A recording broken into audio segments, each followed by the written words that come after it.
every animal on Earth belongs here. Polar bears survive in ice that would kill you in minutes. Eagles see 4 times sharper than you ever will. Sharks have existed almost unchanged for 400 million years. Now imagine dropping a naked human into almost any environment on this planet.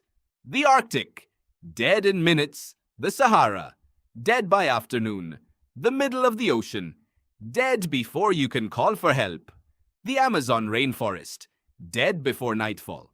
Now try that with the animals that actually belong there. A polar bear stays. A camel stays. A shark stays. They do not just survive, they thrive. We do not fit anywhere. Not really. So here is a strange question. What if humans were never meant to live on Earth? It sounds ridiculous, until you hear why some scientists and researchers have actually asked this question seriously. But humans don't fit. Let's start with your skin. Almost every other mammal on this planet is covered in fur, feathers, scales, or thick hide. You are not. Your skin is exposed, thin, and burns within minutes under the same sun that every other creature on Earth evolved to survive under. Doctors call this photodamage. Your own home star injures you. Then there is your back. Lower back pain affects the vast majority of adult humans at some point in their life. Not because of injury, not because of disease, just from existing, just from standing upright.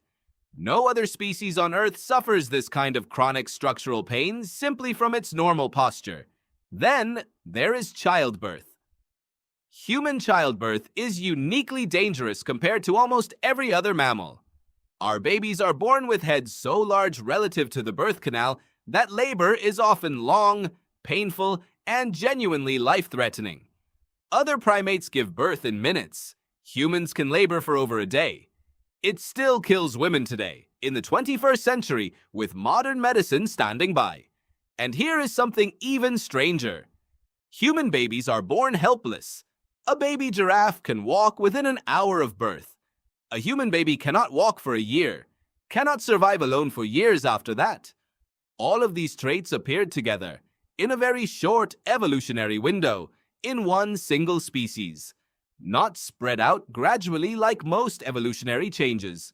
Almost like something arrived rather than developed, and that is exactly why some researchers questioned our origin. Here is the clue that actually caught some attention outside mainstream science. Some writers have argued that humans seem unusually sensitive to sunlight compared with what they would expect. They even speculated our eyes were better suited to a dimmer environment. This idea has never been supported by mainstream evidence, but it was strange enough that people kept asking why. Weak eyes, weak skin, weak backs, no claws, no fur, no natural weapons. And yet we dominate this planet more completely than any species that has ever lived here. Every predator on Earth is faster than us, stronger than us, better armed than us. So how did the weakest species on the planet become the one running it? One controversial hypothesis called the aquatic ape theory once suggested humans might have evolved somewhere fundamentally different from the savanna most other primates adapted to. It was not about aliens directly, but it opened the door to a bigger, stranger question that some fringe researchers eventually asked outright. What if the traits that make humans feel wrong for Earth mean we are not originally from here at all? Proponents pointed to our lack of fur, our unusual sweating system, our sensitivity to sunlight, and our strange relationship with water compared to other primates. They argued these traits fit better with a different planet, a dimmer star, a different atmosphere entirely. It sounds like science fiction. It felt like it might actually explain everything. Then DNA changed everything. Human DNA shares roughly 98.8% of its genetic code with chimpanzees. Not 90%, not 80, 98.8. That level of genetic overlap does not happen between species from different planets. It happens between species with a very recent common ancestor. Fossil records back this up in exhausting detail. We have transitional fossils showing gradual changes in skull shape, spine curvature, and hip structure over millions of years. Australopithecus, Homo habilis, Homo erectus, Homo sapiens, each one slightly different from the last. Each one clearly connected to the one before it. If humans arrived from elsewhere, there would be no fossil trail leading gradually up to us. There would just be us, appearing suddenly, with no ancestors in the ground beneath our feet. But there are ancestors, millions of years of them, except it created an even bigger mystery. If we are not aliens, why does every single clue still point somewhere strange? Our thin skin and sun sensitivity. Humans lost body hair as we evolved, into long-distance runners and hunters. Losing fur let us sweat efficiently and cool down during long chases across hot terrain. It was not a flaw. It was a specialized adaptation for a very specific hunting strategy that worked so well it defined our entire species. Our back pain.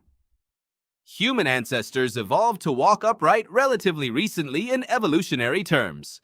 Our spine is still, in some ways, a modified version of a structure that used to support a body walking on four legs. The upright posture that freed our hands to use tools came at the cost of chronic structural strain. Our dangerous childbirth. Human brains grew dramatically larger over the last 2 million years, faster than our pelvis could evolve to accommodate. This created what scientists call the obstetric dilemma. Big brains meant intelligence, intelligence meant survival. But it also meant babies had to be born before their skulls got too large to fit, which is why human infants are born so helpless compared to other animals. We traded easy birth for bigger brains. And our weakness, our lack of claws, fur, and speed. That is exactly why intelligence became our only option. Every disadvantage pushed the same species toward the same solution over and over again. Every strange trait connects to the same story. Not alien biology, human evolution moving fast, adapting under pressure, making trade-offs that shaped everything about us. So the theory is false.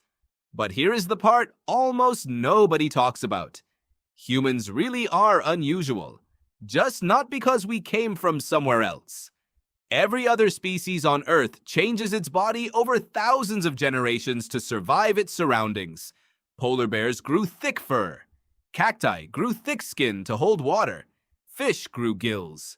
Humans did something almost no other species has ever done at this scale. When the world was too cold, we did not evolve thicker fur. We built fire and made clothes. When our bodies could not run fast enough to escape predators, we built weapons. When childbirth threatened to kill us, we developed medicine to intervene. When disease threatened us, we built entire systems of science to fight back. Cities, medicine, technology, clothes, fire, language, culture. Every other species on Earth is still negotiating with nature on nature's terms. Humans never left Earth. Earth left nature. Humans don't survive because we're the strongest. We survive because we change the rules. Every species adapted to Earth. Humans adapted Earth to themselves. Every animal changed itself to survive Earth. Humans changed Earth to survive themselves. Maybe that is why we sometimes feel like strangers here. Not because we came from another planet, but because we turned this one into ours.